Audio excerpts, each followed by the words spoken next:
Hi, it's Hard Reset, and today I'll show you how to fix auto brightness not working on Moto G31.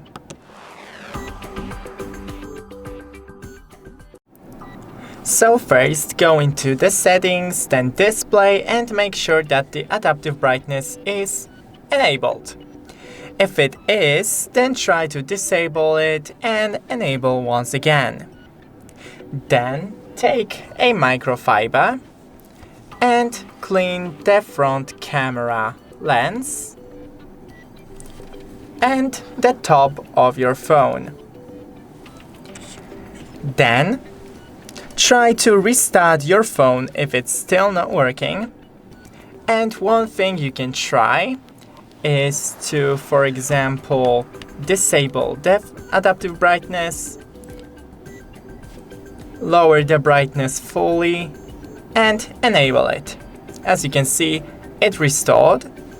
And now when I disable all the light, the auto brightness should go to 0, as you can see. So that's it. Don't forget to leave a like and see you in the next one.